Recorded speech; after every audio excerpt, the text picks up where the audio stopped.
Good to have you join us on Nationwide. I'm Ruth Aguele. President Bola Tinubu has directed the security agencies to provide an immediate, adequate security cover for the personnel of the Transmission Company of Nigeria in order to restore power supply to the northern states currently experiencing power outage. Minister of Power Adebayo Adelabu says while briefing President Bola Tinubu on the power supply situation in the north. After the briefing, he stated that 17 states of the north are currently in blackout due to the vandalization of the Shiroro-Kaduna transmission line, a major line supplying power to the northern part of the country. You are sure of your safety in the area. Why it has escalated to this level is because we've not been able to guarantee security of lives of those that will work there. But Mr. President has assured me that he has also instructed the NSA, the Chief of Defense Staff, the Chief of Army Staff, and Chief of Air Staff to provide the required security for the people that will fix the demolished line. The minister also spoke on reasons for incessant collapse of the national grid in parts of the country.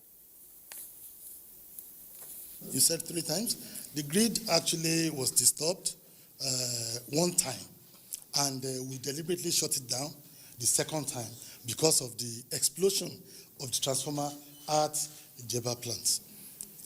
Before this, the last disturbance of the grid was about 4 months ago, which meant that we have been managing the grid. Let me tell you, the truth of the matter is we have old infrastructure. We have a national grid that is more than 50 years old. We have a national grid whose transmission lines are weak. The towers are falling. And the substations, the transformers are old. In fact, the transformer that actually exploded in Jeba was 47 years old. We've been trying to revamp this, to change them, but they cannot all be changed overnight. So it's like you're having a rickety car. You'll be expecting breakdown once in a while. What we continue to do is continue to manage the grid to prevent frequent occurrence of the grid disturbance until we're able to completely overhaul the grid itself. Then we'll have reliable grid. Secondly, we are working on establishing what is called a super grid, which is a backup or failover optional grid. If the national grid has a problem, there will be an alternative route through which power can be transmitted. To tackle insecurity in Africa, strong and effective institutions must be put in place. This was emphasized by the former Kenyan President Uhuru Kenyatta at the inaugural lecture of Course 33 of the National Defense College, Nigeria. The former Kenyan president, who was a guest lecturer, calls for the formation of common front among African leaders and security agencies to rid the continent of security challenges, which will promote economic activities. And the way in which they function as a collective towards the pursuit of national as well as regional objectives. To address the problem systematically, we must have some level of introspection across all layers of government and politics. By instituting reforms at the national level, we are laying the foundation to reinvent ourselves as Africans at the sub-regional, regional, and continental level. Commandant of the National Defense College, Rear Admiral Olumuyiwa Olotu, notes that personnel must prepare to improve research on the security situation in Africa and proffer practical solutions to field officers.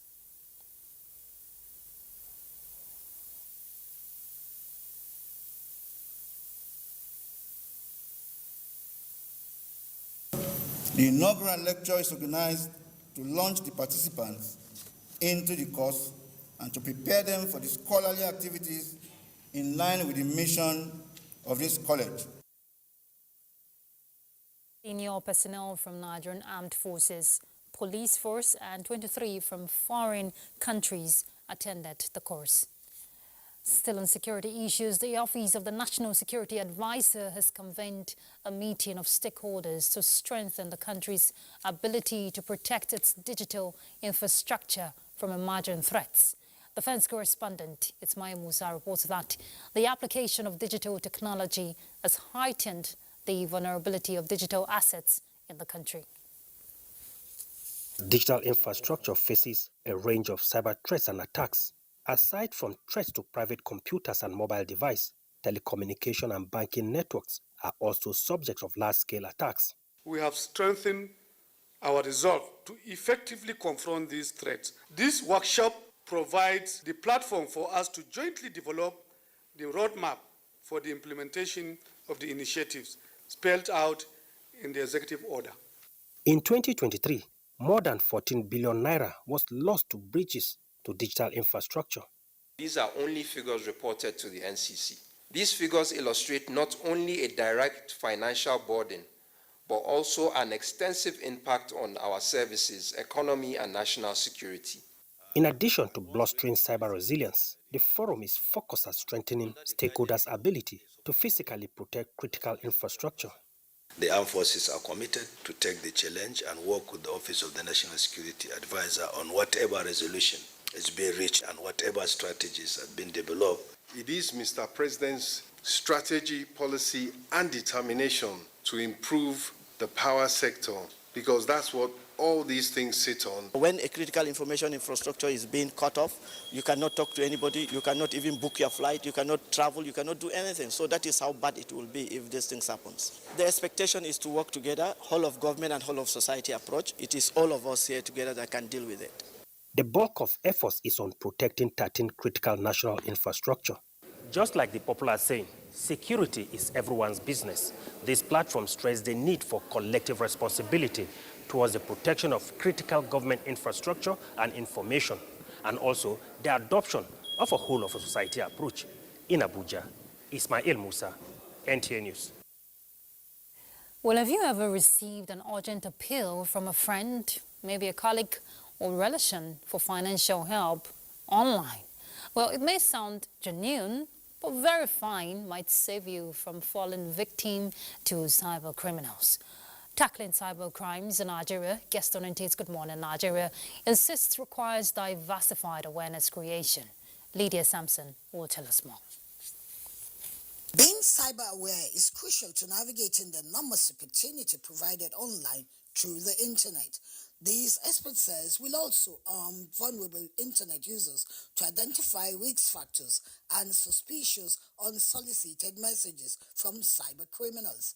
So for you to be a cyber expert or cyber investigator, you must have acquired the skills, that will enable you to navigate in your investigations. Don't just connect to any network, because somebody might just make that network available to lure you in order to have access to your banking codes and all. Some people even know the dangers involved and they still go ahead and do it. Parents must also educate their children who use internet for educational purposes to be aware of the risk factors and not chatting with unknown persons or providing personal or family details.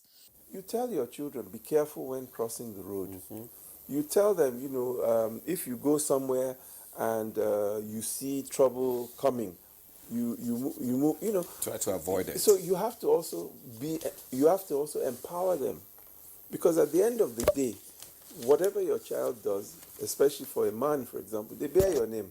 Developing a dynamic ecosystem for everyone to take responsibility to make the cyberspace secure for all users, the guests say, must be prioritized. They suggested having a societal conversation to figure out how social media can be monitored, drawing boundaries. In Abuja, Lydia Sampson, NTA News.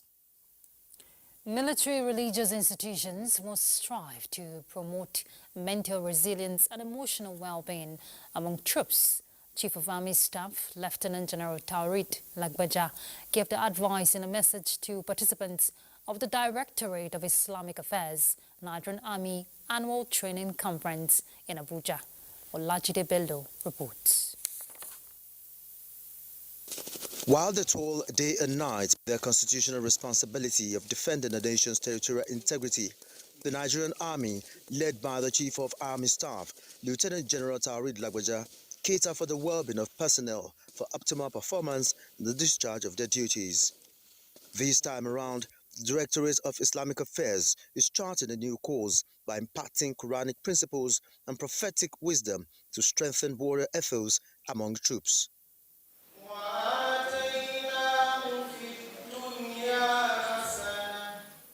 The position of spiritual leaders and advisors in the Nigerian Army cannot be overstressed given the enormous challenges of uplifting the morale of troops. This reinforces the need for us all to be better prepared with new ideas to effectively analyze information in support of combat troops, a role in which Imam play a crucial part.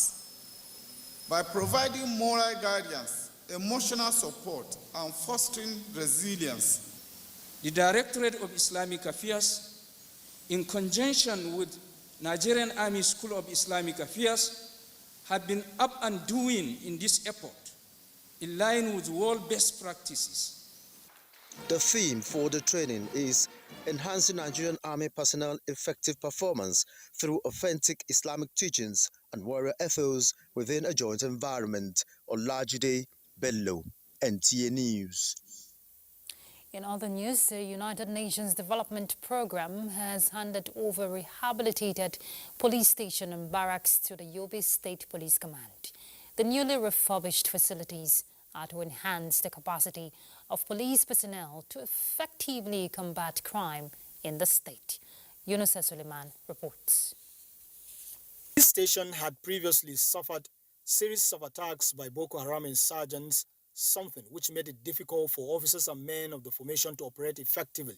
However, the facility is now wearing a new look after it has been refurbished by the United Nations Development Programme under its Regional Stabilization Fund, showcasing the commitment of Nigeria and the UN agency.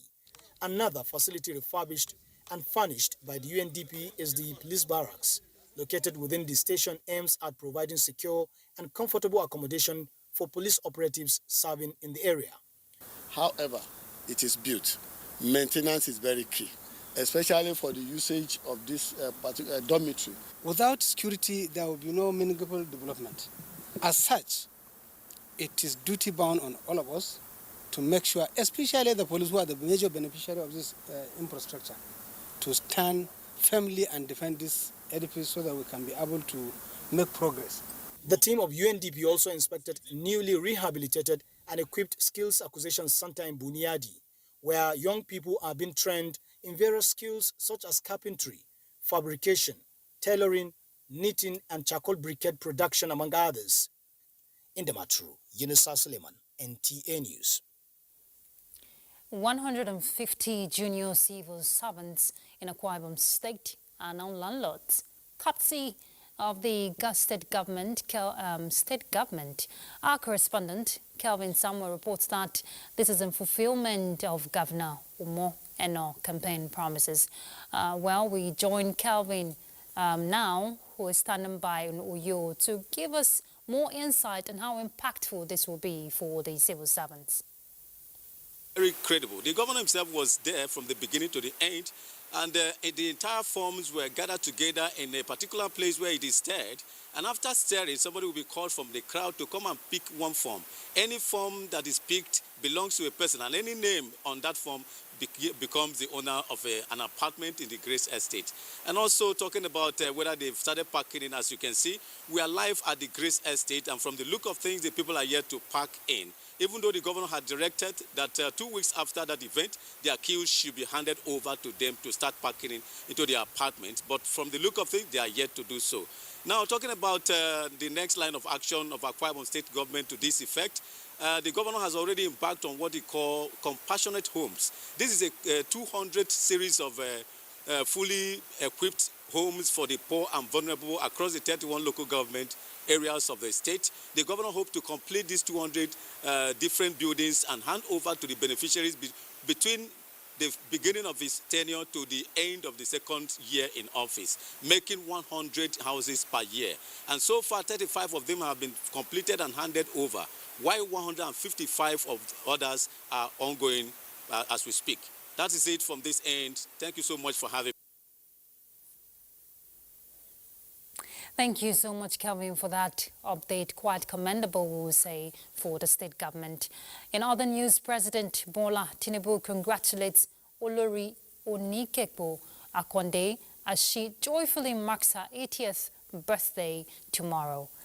In a statement by his special advisor on information and strategy, Bayo Onanuga, the president describes her as a true pioneer who became Nigeria's first female Minister of Industry and the second female president of the Lagos Chamber of Commerce and Industry.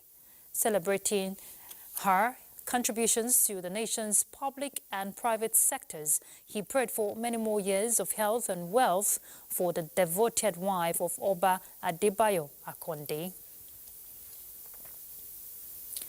Founding members of the Women Trafficking and Child Labor Eradication Foundation, WATCLEF, is 25 years of impactful service and founding members of the organization. Well, that's what they're celebrating, and stakeholders promise to do more.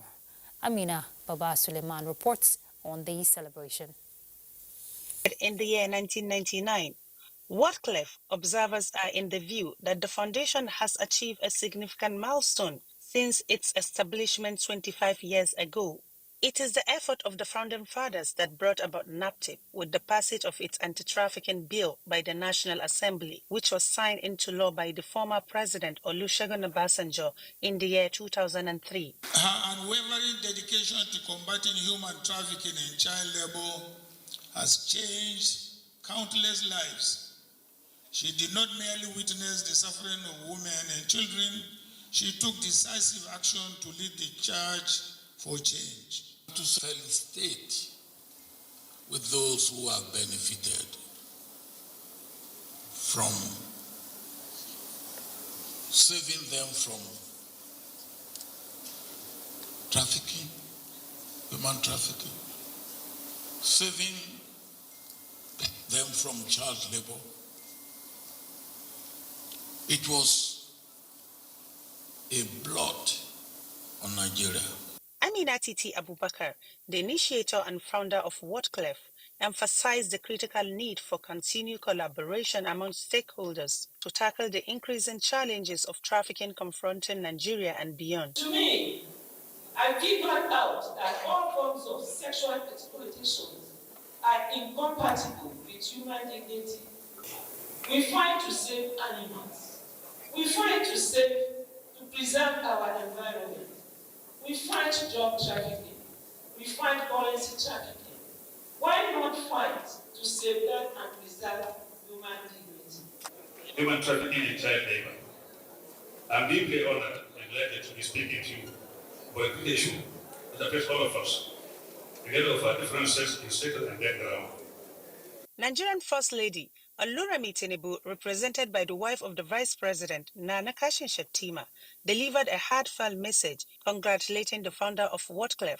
The issues of trafficking and child labor are painful realities of women and children, who are often the most vulnerable to this menace.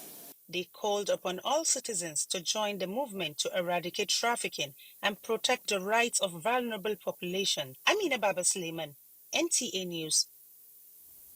From the judiciary scene, Chief Justice of Nigeria, Justice Kudirat Kekereekun, has urged judicial officers to reject actions that could tarnish the image of the judiciary.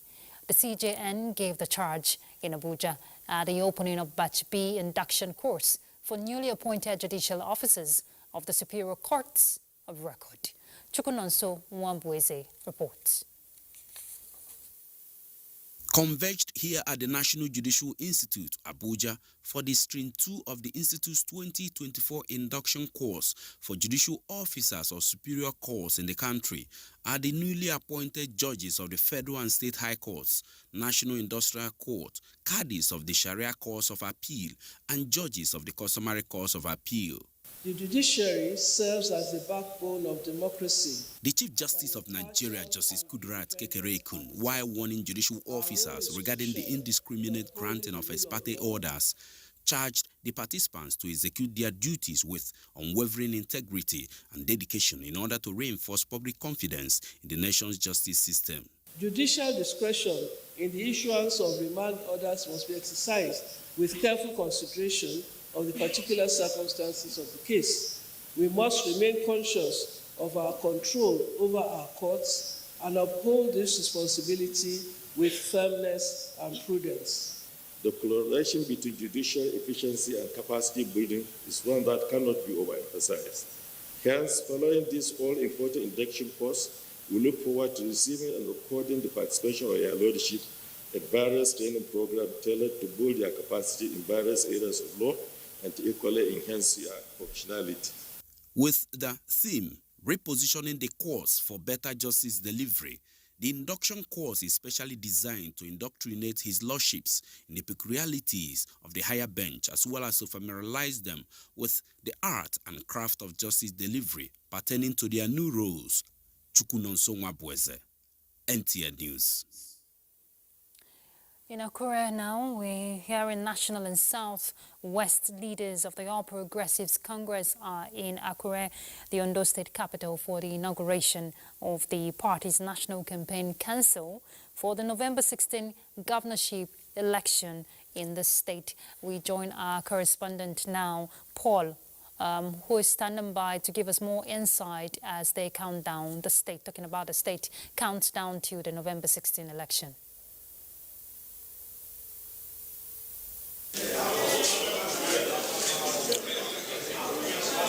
We are at the International Culture and Event Center, known as the Dome here in Akure, Ondo State, where the leadership of the All Progressive Congress is inaugurating the campaign committee for this election. Well, what they've done so far is that the governor of Lagos State, who is also the chairman of the Southwest Governors Forum, has been given the mantle of leadership to oversee this special national assignment. He is to be assisted by the immediate past Deputy Secretary, the immediate past Deputy Senate President of the outgoing Senate. That is talking about Ovie Omoagege, who is acting as the Secretary of the committee. They are to synergize with the campaign committee at the local level here in the state to ensure that they go through the campaign process with a view to emerging victorious come Saturday, 16th November 2016. We also have other members and subcommittees that have just been inaugurated by the national chairman of the APC, talking about Alhaji Umar, Abdullah Umar Ganduje. That is what they just done now. And the governor of the state, who is also the candidate of the party, has given assurance for better leadership going forward after the elections, with plans to consolidate on its policies and programs so far. All right, Paul, thank you so much. I'm sure the people are anticipating a better election going forward. Thank you, Paul. From Akure, we cross to Lagos to join Adeola. She'll bring us our next set of reports. Adeola. Q. Ruth. Lagos State House of Assembly has reiterated commitment to ensuring compliance with the Supreme Court judgment on local government autonomy as the third tier of government in the state. This came to the fore at a second public hearing on a bill for a law to provide for local government system, establishment and administration, and to consolidate all laws on local government in Lagos. Musa Toliat completes the report. Speaker, Lagos House of Assembly, Right Honorable Mudashiru Obasa, who was represented by the deputy, said the gathering is meant to give assurance that the bill is not targeted at abolishing the existing 37 local council development areas in the state. It's public hearing. Nobody's killing the LCDA. We have come to say, okay, this is the Supreme Court judgment. How do we go about it? The proposed bill is to provide the much-needed legal framework aimed at ensuring that our local government provides an efficient and effective service delivery. An overview of the bill was necessary to set the tone for contributions from stakeholders and other participants. It's not clear who appoints the LCDA chairman. It needs to be clear. Just give them their resources. Let them go and implement their resources. Let their councillors hold them accountable. Let their people hold them accountable. A session on interpretation of the Supreme Court judgment as regards local government autonomy and grey areas in the Local Government Administration Bill 2024 was accommodated. The import of the Supreme Court decision is simple.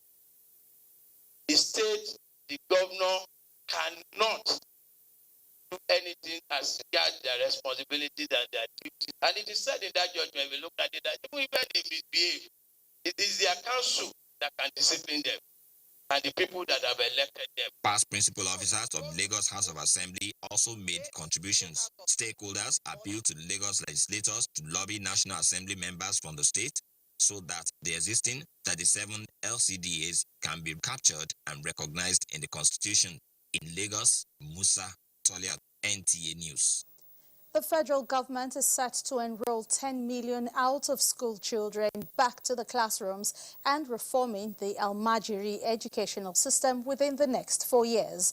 These steps are expected to also avail the children the opportunity to acquire vocational skills for self-reliance. Executive Secretary of the National Commission for Almajiri and Out-of-School Children Education, Mohammed Sani Idris, stated this during a Katza visit to the Oba of Lagos, His Royal Majesty Oba Rilwan Akiolu. Amaka Obo has the report. The National Commission for Almajiri and Out-of-School Children Education was created by an Act of Parliament in 2023 to address the dangers faced by out-of-school children who sometimes are recruited into banditry, a threat to national security.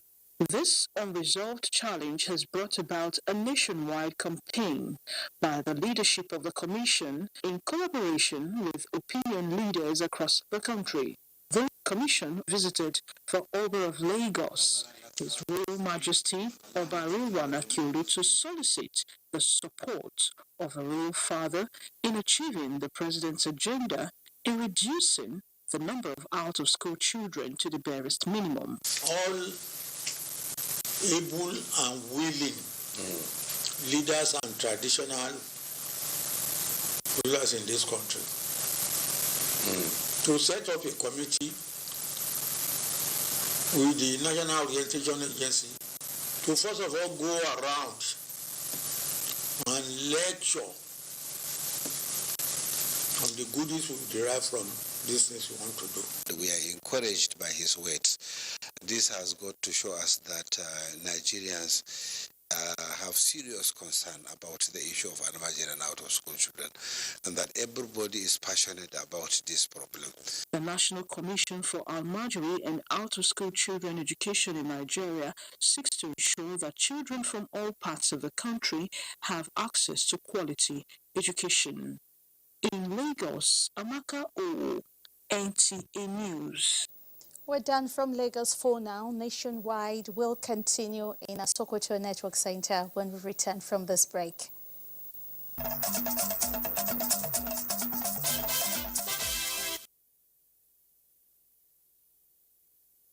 Join us in Sokoto. The Nigerian Customs Service Kebbi State Command has handed over confiscated items with a duty-paid value worth 350 million naira to the concerned authorities. Jafar Yusuf Ilo was at the handing and taking over in our reports. Items handed over includes 180 donkey skin, 262 kegs of premium motor spirit PMS, 267 bales of second-hand clothing, 74 cartons of medicament, 2 jerrycans of oxidized acid, 850 kg bags of foreign parboiled rice. Controller Ehanacho Ojike reiterated his command's commitment to bring unlawful businesses to the barest minimum. Even when they get to the market, their sources, we still go after them. So there's no way we will allow them to rest. And that is why we're in the business of hunting them down of anti-smuggling. The National Drugs Law Enforcement Agency and Nigeria Agricultural Quarantine Services were also on ground to receive seized drugs and donkey skin respectively. Exportation of donkey skin is prohibited because donkeys in Nigeria have been declared endangered species. As a result, they cannot be allowed for exportation. My appeal for those people is to stop and to come to our office and follow the right channel. If they want to go into manufacturing, if they want to go into importation, there is a right procedure of importation of drugs. So let them come to our office and look for the right channel and the right means how to go into drug business. All the agencies involved are more determined to collaborate with each other with a common goal to rid the economy of miscreants shortchanging the economy. In Burinkebi, Japari Sobilo, NTA News. The National Orientation Agency, NOAA, National Value Charter is to promote the spirit of patriotism, shared values, and guidance towards the united, prosperous, and just society. This came to the fore at a town hall meeting in Sokoto organized by the agency on the national anthem and national value charter. Dalat Abdullahi reports. The nationwide campaign is aimed at sensitizing the people on government policies and programs initiated to bring succor to the citizens. These include the interest-free students' loan targeting over 20,000 students, President Compressed National Gas Initiative (CNG), Nigerian Youth Investment Fund (NYIF), agriculture and food security initiatives, among others. Declaring the meeting open, the Director General National Orientation Agency (NOAA), Lanre Isa Onilu, represented, says the campaign is going on in all the 36 states and the FCT Abuja, as well as the 774 local government areas across the country. The National Identity Project tagged 747 and the Citizens Code are critical in redirecting the people, irrespective of diverse backgrounds, toward a greater Nigeria. To encourage the citizens also to love one another, ensure it's patriotism, and tolerate one another as citizens of Nigeria. While bearing the minds on the qualities of good citizen, the stakeholders advocate peaceful coexistence among Nigerians for the development of the country. In Sokoto, Dalhatu Abdullahi, NTA News. And that's all from this end for now. It's now back to Abuja for more on Nationwide. Thank you very much, Sadia. All right, we join our correspondent now, Onatu Yakobo. He's at Sabon Lugbe here in the Federal Capital Territory. I'm sure you're aware of a building collapse in that area yesterday. Onatu, I can see you.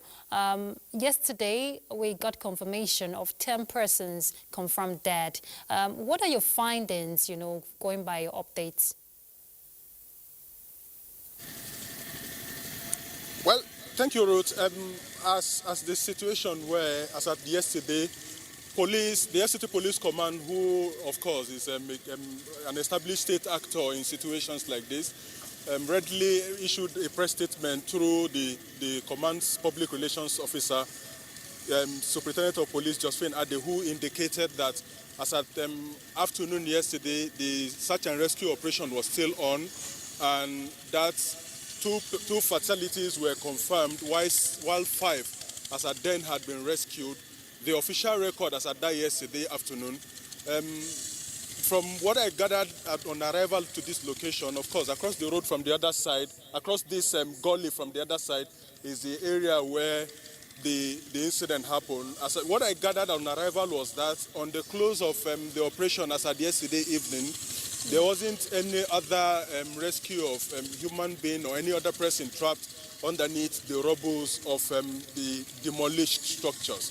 So, by and large, on official ground, I think the records of those who are affected still stands at what the statement police issued yesterday as a state actor in management of such situations. For now, that is the situation. But on arrival here, in fact, part of the reason why I had to pull out from far back as the foot of the mountain behind me there is where the operation took place.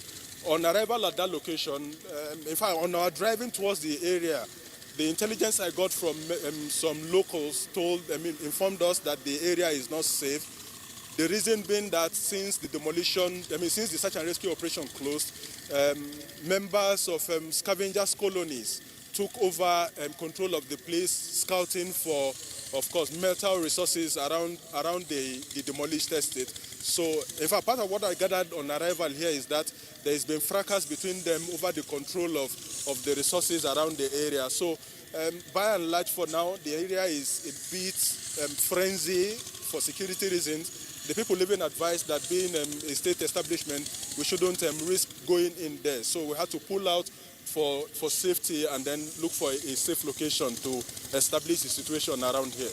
But for now, the search and rescue operation has closed, and the state officials have evacuated the place on close of the search and rescue operation to confirm that nobody is stuck under the rubble of the structures. All right, Onotu, thank you for that detailed update. We'll definitely keep up with developments as they unfold, and please stay safe out there. Thank you. All right, our correspondent there from a part in the FCT. Senate Ad Hoc Committee witnesses illegal mining activities within the premises of the National Iron Ore Mining Company in Itakpe, Kogi State, during an on-the-spot assessment visit. National Assembly correspondent Isa Mohammed will tell us more. The visit to National Iron Ore Mining Company, Itakpe, a critical component in the development of the country's iron and steel sector, was part of an investigation. Our expectation is to see this place producing. A heartwarming story from the mining factory is that the plant, when revived, has the capacity to produce raw materials not just for Ajakuta steel production, but also viable for other revenue-generating activities, the committee says. Clear to me that given the challenges of Ajakuta at this point, that this place can actually function whilst Ajakuta is being put together. And I tell you why I say so. The product of this Niogam is something that the entire steel industry utilizing. What we should take positively is that the natural resources are still on ground. They have not been destroyed. So that means all we need to do as a country is put our heads together, put our acts together, and intentionally begin to resuscitate and revive the steel industry. An unexpected aspect of the tour was the committee's citing of illegal mining activities in the forest within the grounds of the mining company, as the absence of perimeter fencing makes it easy for trespassing. The National Iron Ore Mining Company, Itakpe, the plant has the nominal capacity at 2.15 million tons per year. From the National Iron Ore Mining Company, Itakpe, in Kogi State, Isa Muhammad, NTA News. Ibadan is our next stop as we join Kemi for some more reports. Thank you, Ruth, and welcome to Ibadan. Ogun State Governor Dapo Abiodun is reaffirming the commitment of the state government to hosting the 2024 National Sport Festival that will be a reference point in the history of the festival in 2025. This was during an inspection tour of construction projects on some facilities in Abeokuta. Lekon Agbode reports. As the clocks tick towards the January 2025 takeoff date of the National Sports Festival to be hosted by Ogun State, the state government has expressed commitment to a successful outing, as many of the outdoors and indoor sports facilities to be used during the festival are currently undergoing transformation. Governor Dapo Abiodun inspected the Olympic-sized swimming pool, practicing pool, handball and tennis courts under construction, and the main bowl where the tartan tracks and the football pitch have been removed for total renovation. The governor and his entourage, who also inspected the Ijeja Sports Complex, promised that the facilities therein will be turned to a state-of-the-art for a glorious festival, expressed satisfaction with the level of work done so far. The surface is being prepared in readiness for concrete work and then the eventual laying of the turf. The track itself has been totally removed. The drains have been opened. They're going to ensure that the pitch canvas enough so that when it rains, it drains into the drain to avoid what has happened in the past. The track is also being gotten ready. I'm very satisfied with the level of professionalism that's been demonstrated by the contractors. Governor Abiodun says his administration is fully aware of the importance of sports towards empowerment of youth and overall development of the state. Notes that adequate attention will be given to sports development in the state. In Abeokuta, Lekan Agbonde, NTA News. The National Orientation Agency has launched a campaign for National Identity Project with the aim of instilling spirit of patriotism among Nigerians. The NOA Director General, Lanre Isaonilu, launched the campaign at a town hall stakeholders meeting held in Ibadan. Ayomiku Ajibola has the reports. Educating the gathering on the need for Nigerians to embrace National Identity Project, which focused on integrity, hard work, discipline, patriotism, and respect for diversity, the NOA Director General noted that these are the core values and principles that binds Nigerians together as one nation. He therefore urged participants to spread the message to their members, as this will help them to believe and have trust in the renewed hope agenda of President Bola Tinubu's government. Our core values have been grossly eroded, and NOAA saw that this is a huge gap, and if we don't embrace our core values, we will not achieve the type of Nigeria that we want to achieve. For the country to go back to the stage of economic prosperity, hard work is a virtue that we used to have. It must come back. Participants are optimistic that the event is on the track to achieve its target, while urging NOA not to relent on its sensitization program. We are talking about change. We're supposed to change, so let another person to be changed. Highlight of the event was a display of drama involving the three major ethnic groups to convey a message of national identity and its role in fostering social cohesion and economic growth of a nation. In Ibadan, Ayomiku Ajibola, NTA News. And that's it from Ibadan. Nationwide will continue with Abubakar in Maiduguri after this timeout. Do stay with us.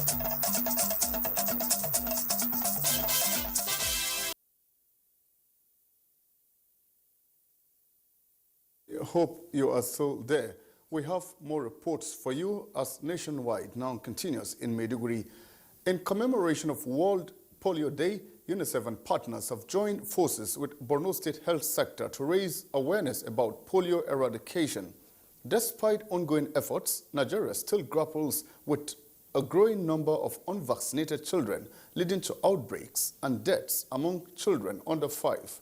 Pauline Kujevana completes the story.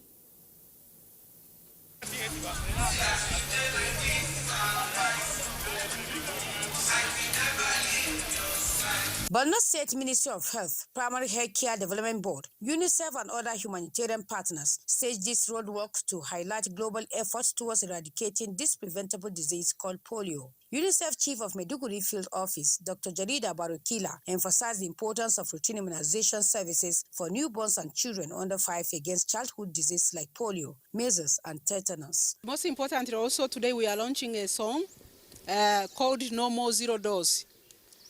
Zero dose are regarded as children who have not received some form of routine immunization. While Borno State government is set to ensuring policy support and implementation of polio programs, key partners like UNICEF pledge to providing critical support and guidance, while WHO to offering technical expertise and global coordination, with Rotary Club International to mobilizing resources and community engagement. The commemoration of the Polio Day shows critical role of vaccination in preventing polio and celebrate progress made towards its elimination, given the fact that if a child is not immunized, the chance of death and damage is very high.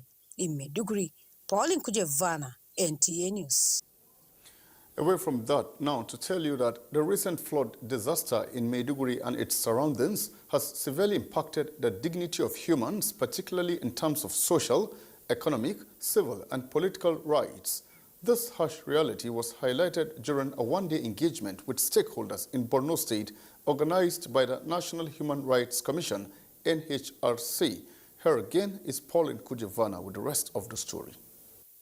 The workshop, part of National Human Rights Commission's Tripartite Partnership Support Mission in Nigeria, brought together participants from the media, religious and community leaders, as well as human rights partners, to be empowered with the best approaches to disaster response and human rights situations. Executive Secretary Tony Ojukwu, represented by Hilary Ogbonna, emphasized the importance of human rights-based approach in disaster management, using the recent flood disaster as a case study. The principles of transparency, the principles of dignity and gender equality, to ensure that the most impacted and the most vulnerable people in the society, including women and children, persons with disabilities, persons who are already facing vulnerabilities as a result of the conflict. We hope that the state government will prioritize these people.